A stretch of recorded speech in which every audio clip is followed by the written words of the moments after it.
Welcome to Shonen Flop Chibi, a first impressions mini episode where we talk about the first chapter of the series we'll be covering in depth next week. I'm Jordan, and with me today, as usual, is my co-host David. Say hi, David. Hi, David. What series are we covering this week, David? Oh man, I said hi, David, real fast because we are on a love rush.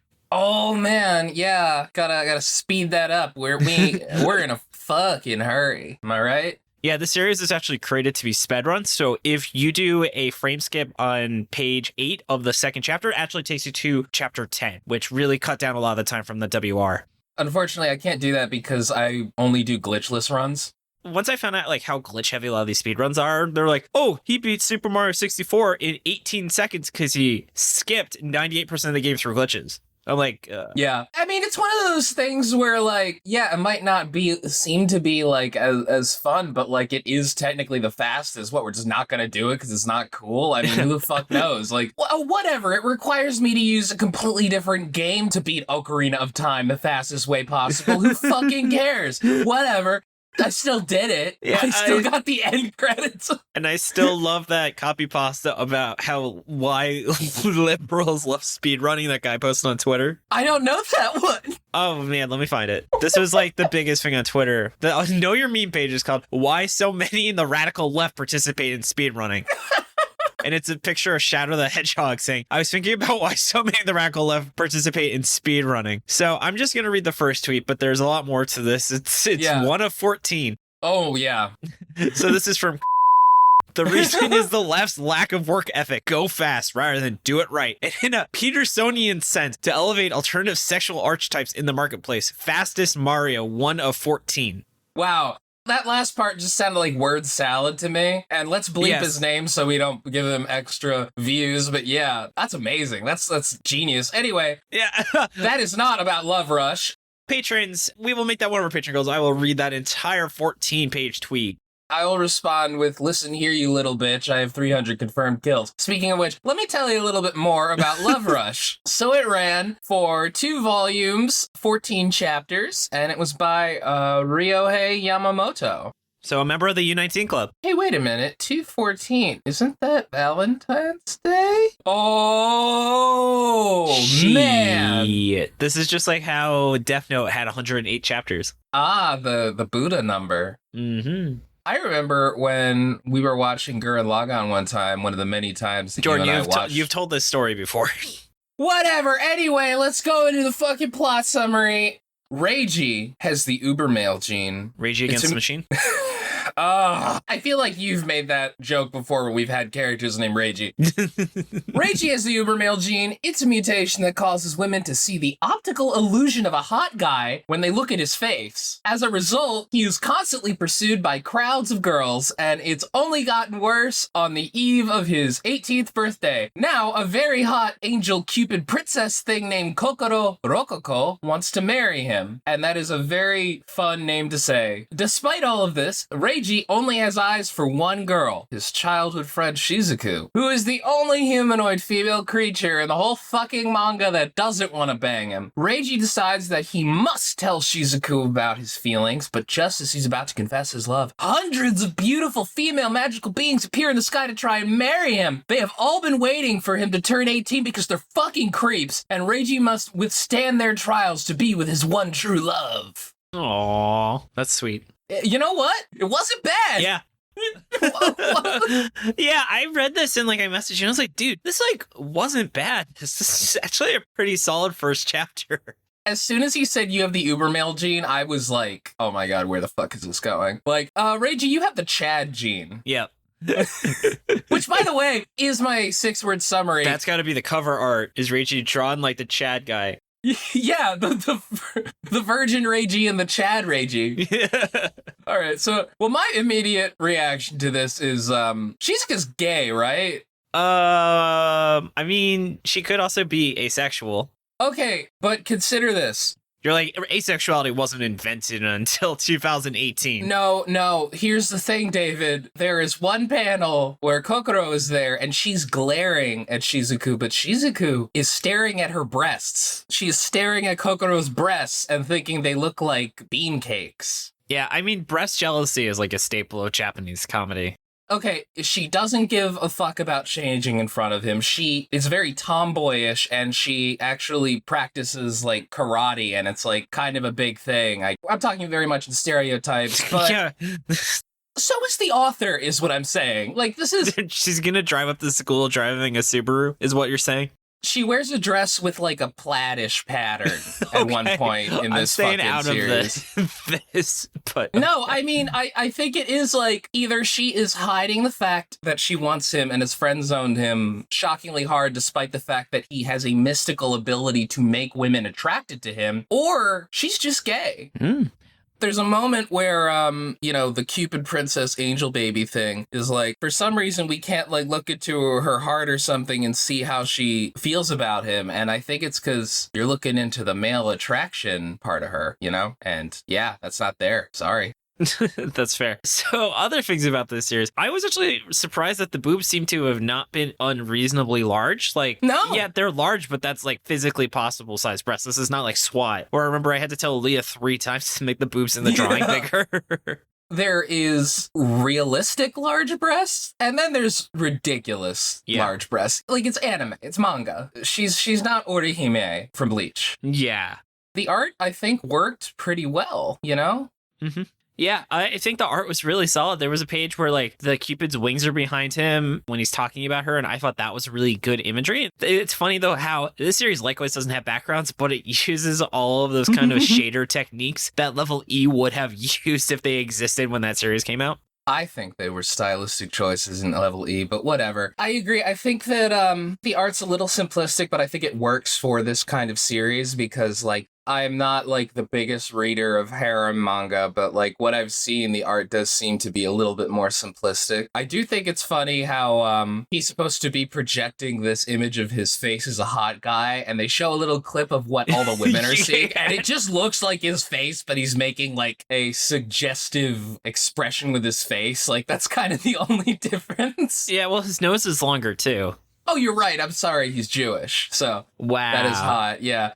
Jordan is just saying some spicy things on this episode. This may be the episode that gets us canceled. I would like to remind all listeners we are both Jewish. Well, you know what? This might have been the manga that got the author canceled. I don't know. We haven't gotten there yet. Yeah. We'll find out in the main episode what else he did. Yeah. I do want to say, all these fucking immortal female beings that are waiting until this human child turns 18 before they can jump his bones, that's fucking weird. Yeah, that's a very strange, like, grooming-ish element to it.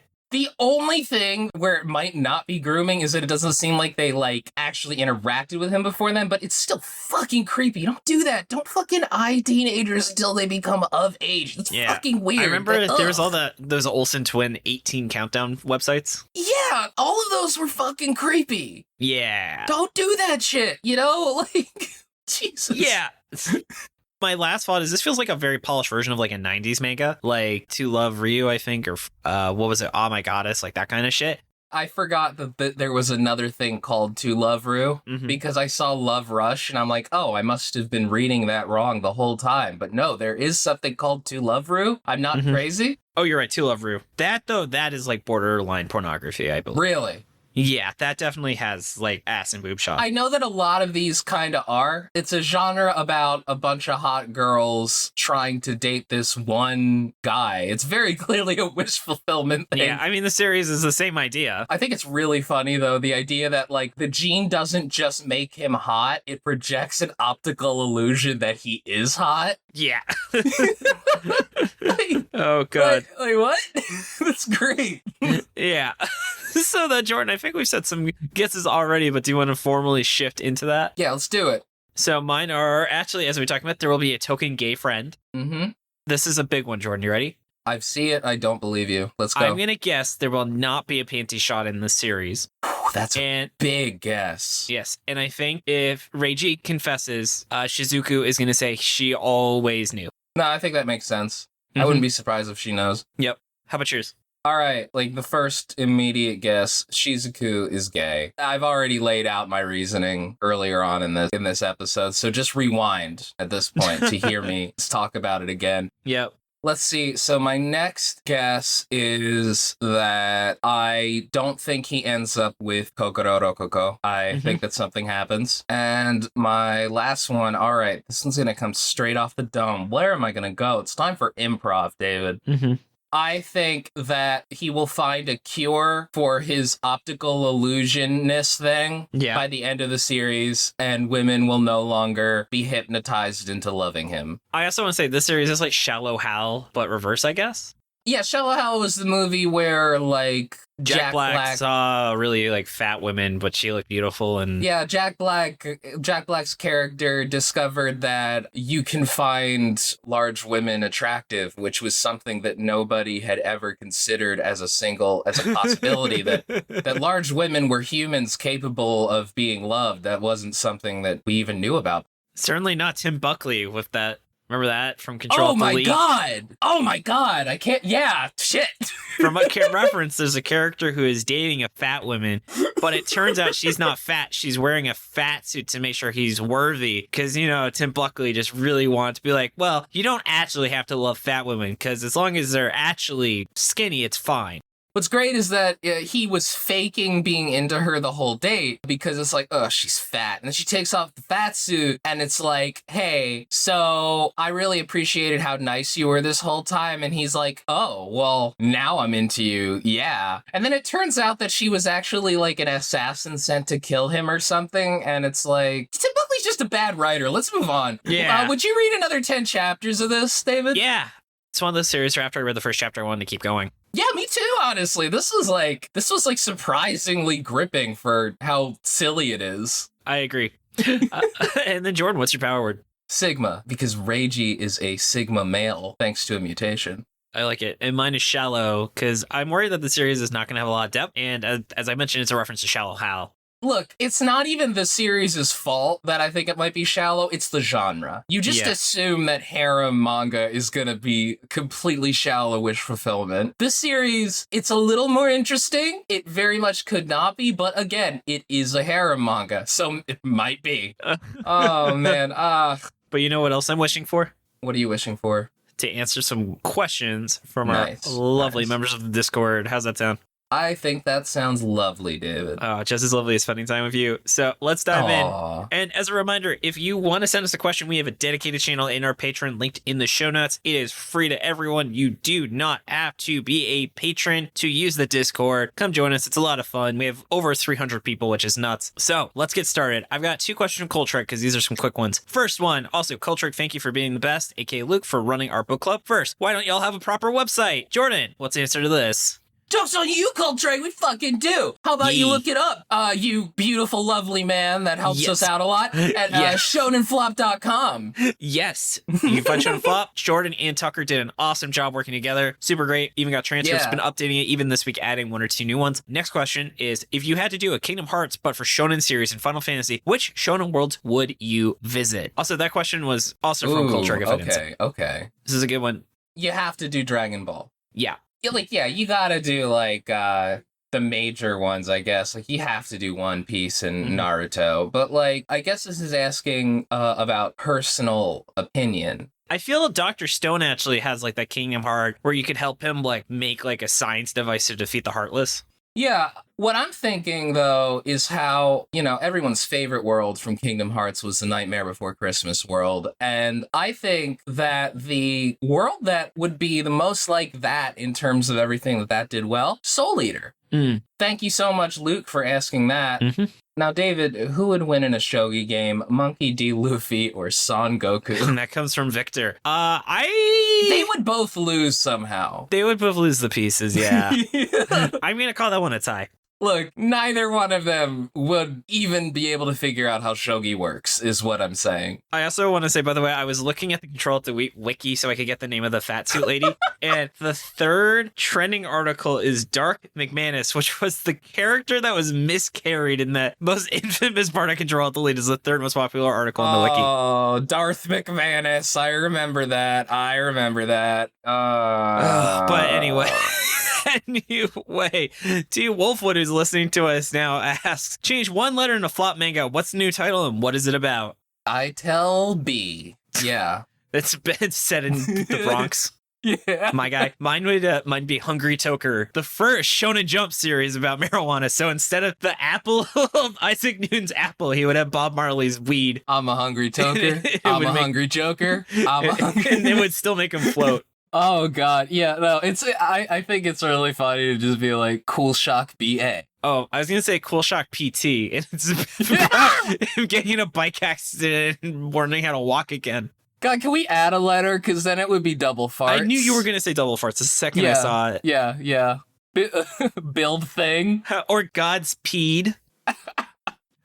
Or a Guild King, you know? We could have like a series about like building a union. Mm-hmm. Or Rookback, which is about like really aggressive playing. It's about really aggressive chess. Oh, or Look Sacked, which I'm not going to elaborate on. Black Porch, which is just about painting houses. It's about home improvement. Yeah. Wine Dragon's Ball Parade is just about the moms of the team getting wine drunk because their team just gets fucking up. Oh my God. Can we just keep going? No, we gotta keep moving on. What about Handy Flurry? You know, that's another home improvement style series. All right, yeah, we're gonna Opoo. Opoo. Instead of Ozu. Lip Man, yeah. Or Bora King. What if Bora King wasn't good? All right, let's keep going. Did we ever make the joke about somebody's last name just being Zipman? I don't know, actually, if we have. Get over here, Ralph Zipman. Zipman. Zipman and Barnes, your lawyer, your anime lawyers. Oh, we do have an anime lawyer series coming up. Oh, that's true. Zipman. Oh my God, Ralph Zipman, attorney at law. Yeah. All right. Thank you, TrafalagarWolfwood, for that question. That was very nice. Moving on to Weeaboob's Ash. If you could pick one MC from any of the flop manga to be your mentor, who would you pick? Oh, absolutely no doubt. The dude from Cop and Dolphin. I'd really love to learn how to be a great dad. Oh, yeah. Fuck. This is a tough one because I have to recall all the flop manga. The main character of Nine Balls Dragon Training teaches you applied statistics. Oh, yeah, he could teach me math. That'd be nice, actually. No, I would like for Mora King to be my mentor because I believe that he could teach me much about philosophy and the ways of the king of the forest and what that means. Understandable. All right, you ready for the next one? Yeah. All right, Vesper asks, cup ramen or instant ramen? I mean, instant ramen is kind of like more economically feasible, but if I got a little bit of extra money, yeah, whatever, I'll go cup ramen. I actually have never had both, but this reminds me of a story where I was meeting up with my friend who's now ex-girlfriend, so I don't have to care about her anymore. And she was like, hey, I'm going to be in town, or I'm going to be in New York. Do you want to get lunch? And I was like, sure, let's get ramen. And she like messaged me, she's like, oh, so like, am I meeting at your house? I was like, what do you mean? I was like, we're going to go to a restaurant. I was like, what do you mean like a ramen restaurant? Isn't it just like the thing you make in a cup? And she didn't know ramen existed as a food that could be like created professionally by a chef. Oh my God, that's really funny. So I told the equivalent, like, let's go get mac. Like, actually, there are mac and cheese restaurants in New York City, but you get. No, but you told her the equivalent of, hey, let's get Easy Mac. Yeah, Easy Mac, or let's get Bagel Bites. And you're like, what's this pizza thing? Wow. I haven't talked to her since. So, final question from T. Root, one of our ghostwriters, along with T. Wolfwood. Thank you both so much for writing those transcripts. I love it. I really appreciate it. I hope you enjoy the shirts I sent you. It's the least I could do. Who asks, with the Toei hack seemingly stopping all releases and production of their anime titles, is now the best time to watch introduce someone to One Piece? Started doing it as a couple's activity with my new GF. She likes Buggy so far. Did you write this question, David? I know. This is literally, I did that.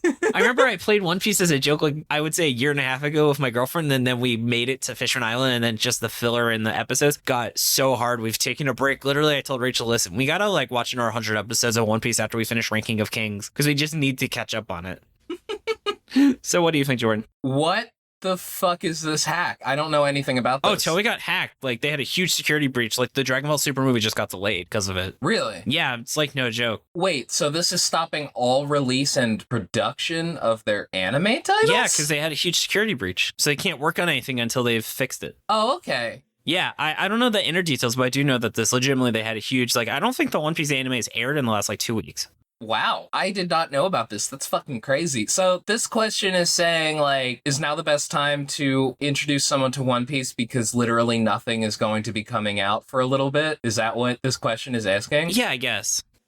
Is there a bad time to introduce someone to One and Piece? also, here's the thing. This reach is not going to last like 6 years. You're not going to catch up to One Piece in the time as you start now. You're not going to catch up to One Piece in the time it takes for them to resume. Yeah. That's a level of incompetence that, like, you can't project onto Toei. That's wild. I also do want to say, if you want to start watching One Piece, watch One Piece, which is a fan edit where they cut all of the in-episode filters. So they usually combine like 2 episodes at a time, and it is a much better watching experience. Yeah, or just read the manga. Oh, the manga's best. Also, Buggy is great. Buggy's fantastic. Did you know Usopp and Buggy have never met? Wow, you're right. That's fucking crazy. I'm really excited for that. That's like in Dragon Ball Abridged when they just had Piccolo and Vegeta realize that they've never actually fought. Yeah, that's great. Like, oh, weird. Yeah, you would have thought that they would have. Oh. Yeah, because he got killed by Nappa. Yeah, exactly. All right, but that is all the time we have for questions today. Thank you, everyone. Once again, you can submit your questions on the Shonen Flop Discord, which is free to everyone and linked in the show notes. And on the note of giving some shout-outs, I want to first thank Jordan for editing the Chibi. You are very welcome, David. I appreciate it. And then moving on, I want to give props to Shannon for their awesome cover art. You can find her online at Illuminati. Thanks to Tucker for assistance with pronunciation, translation, other miscellaneous research. Thanks to Luke for being our community producer. You can find his work at lukehair.com. Thanks to T-Root, OzyRat, and T-Wolfwood for being our awesome transcription volunteers. Our new site is out, and you can find the transcription on episodes. They are still working on it, so if you don't see it, unfortunately, we don't have it yet, but you can find it on the episode page on our new site. And then, Jordan, is there anything you want to say? Oh, wow. Slow Beef is streaming Elden Ring. And also, thank you, David, for editing. Yes. Oh, thank you, Jordan. I really appreciate it. And you can find us on Twitter at ShonenFlopcast and our website, ShonenFlop.com. We're also on Spotify, iTunes, YouTube, or wherever else you get your podcast. And just a heads up, Spotify has podcast reviews. If you've been enjoying the show, if you could take the 5 seconds to leave us a review, we really appreciate it. We're almost up to 50, which is awesome. And if you already have, you are the best. And then, as I mentioned before, our Discord is pretty great. Along with being able to ask us questions, submit 6-word summaries, you can participate in community activities like game nights, where we're actually going to be doing a game of Interstitial on Friday with some people in the community, and we have regular movie nights, and we have a super awesome book club run by Luke. And if you've been enjoying the podcast and want to help us keep going, consider subscribing to our Patreon. Have a ton of awesome perks like bonus episodes on Magu-chan, Lucifer, and the Biscuit Hammer, and PPPPPP. Being able to sit in on this very recording and help us decide what series we're going to be covering next. You can find us at patreon.com/shonenflop. And on that note, I'm going to give... By the way, Luke, I absolutely noticed that you asked a Kingdom Hearts related question before we're going to be playing Interstitial. For those who don't know, Interstitial is a tabletop RPG created by former guest Riley Hopkins, which is basically a Kingdom Hearts style RPG where it's like Kingdom Hearts, but you could just have literally whoever the fuck you want from literally anything. I'm playing Hank Hill. I already decided that. I literally said, guys, I'm not playing if I can't be Hank Hill in this. David, I gotta tell you, I had an immediate first thought of a character of who to play, and I literally just cannot think of anybody better than Joseph Joestar. That was my second choice. Yeah. It might be a little too obvious, but is it? No. No, it is the best character of all of JoJo. Yeah, no, he's the most consistent. He's the main character of JoJo. Oh, man. And talking about main characters, why don't we get into our Chainsaw Man patrons? We actually have 3 now, so shout out to Babe. Do you work at Build-A-Bear? Because I'd stuff you as our newest Chainsaw Man patron. Then Thank you, OzyRat. Then we have our staples, Pterodactyl Ghosts and Tracking Roving Animals for all loving girls and lions, Wolfwood. Moving on down to the King of the Forest, we have Albie, Cameron H., Gabe Lando, Kylie Denton, Mark, Matt Solovich, Marty, Rachel, my lovely girlfriend, Scarlet Myrmidon, T, the BB King, BBB the, and then moving on down to the Galactic Ball Federation officers, we have Alexander Fazorak, Blah Mumu, BS, Dylan Crider, Generic Man, Hans, Marabara, Mike Carpenter, Sarah Hydra, Shingi Sagamoto, Silly Rookie, Subbing for Senpai Ash, our newest patron. Shout out to him. He's actually going to be our guest on the main episode for this, so I really appreciate becoming a patron before even being on the show. Staghorn, That One Welder Guy, Trevor Schechner, he gave me a ride to game night last night. Super awesome dude. And then finally we got Yaji Black. Yeah, also I want to say I really like how when you say Mike Carpenter's name, it sounds like you're just saying Mike Carpenter. Yeah, Mike Carpenter. I think like cockies. Mike Carpenter fucking paying me money on Patreon. That's amazing. Yeah. And then, though, if you're not ready for a regular commitment, consider buying some merch. We have a ton of awesome designs, including the much requested Gomez Moon and Mashley Punching Harry Potter shirts, along with a lot of the cover arts for our episodes, and a portion of the proceeds go back to the original artist of boot. Yeah. But yeah, and then you ready to go sign off? Yeah, let's go to the fucking sign off. Thank you so much for listening, you lovely, lovely listener. Tune in next Monday for our full episode on Love Rush featuring Weeb Ash. This has been Jordan. This has been David. And you've been listening to Shonen Flop. David, say it. Keep on flopping, floppers. Exactly. Bye. Bye.